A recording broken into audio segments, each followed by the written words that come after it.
10-10টা নেকি তার আমলনামায় জমা করে দাও। আল্লাহর কত দয়া, রহমানুর রহিম। একটু পরে শোনাবো যারা বিসমিল্লাহ বলেছেন তাদের জন্য আল্লাহর কত দয়া, জোরে বলুন সুবহানাল্লাহ। শুধু তাই নয়, এখনো যারা বাজারে আছেন, দোকানে আছেন, যারা ঘুরছেন, শরীরে শক্তি আছে, হসপিটালে গিয়ে শুয়ে থাকে, ডাক্তার বলে চলে যান, না স্যার ব্যথা ভালো হয় না, আর ট্রিটমেন্ট দেন। অথচ এই ডাক্তারের হাড়ের ব্যথা, কিডনির ব্যথা, মাথার ব্যথা, যত ব্যথাই থাকুক না কেন তার চেয়ে মৃত্যুর ব্যথা কম না বেশি? জোরে বলেন, কম না বেশি?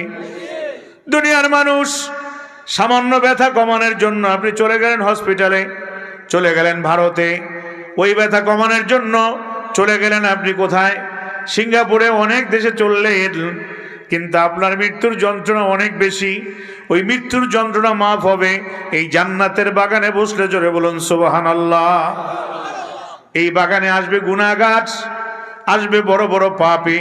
আল্লাহ রসুল বলেছেন, মান বাকা মিন খাশিয়াতিল্লাহ, যে ব্যক্তি আল্লাহর ভয় কাঁদে এবং এক ফোঁটা চোখের পানি জমিনের দিকে ছেড়ে দেয়, ওই পানিটুকু জমিনে পড়ার আগে আল্লাহ রব্বুল আলামিন তার জীবনের গুনাহগুলো মাফ করে দিবে।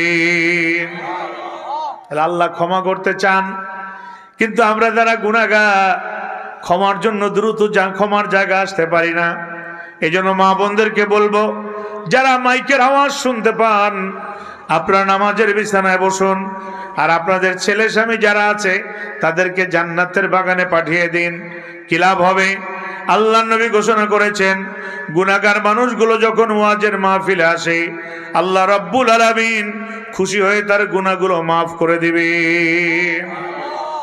এই জন্য একটু দেখেন আল্লাহর কত দয়া, রহমানুর রহিম। আল্লাহ এসেছেন বাড়ি থেকে, রিক্সায় চড়ে, সাইকেলে চড়ে, অটোতে চড়ে। আপনি যদি বলেন যে আমি বিমানে আসছি, কদমে কদমে 10-10 নেকি জমা হয়ে গেছে, সুবহানাল্লাহ বলবেন।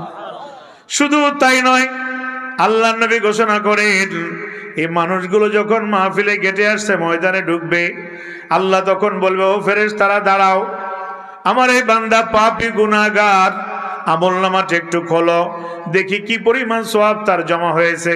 সুবহানাল্লাহ বলবেন না? ফেরেশতারা ডাক দিয়ে বলবে, আল্লাহ, গুনাহের 3/2 ভাগ নেক দ্বারা ঢেকেছে, এখন 1 ভাগ গুনাহ দেখা যায়। এবার আল্লাহ রাব্বুল আলামিন অর্ডার দিবেন, ফেরেশতারা যাও, এই কোরআনুল কারীমের খাতিরে বাকি গুনাহগুলো নেক দ্বারা ঢেকে দাও। আল্লাহর কত দয়া, সুবহানাল্লাহ বলবেন না? সে আল্লাহর নামে একটা জোরে তাকবীর দেওয়া যাবে? যে আল্লাহ আপনাকে দয়া দিয়ে পাঠালেন, চিৎকার দিয়ে একবার বলেন তো আল্লাহু আকবার।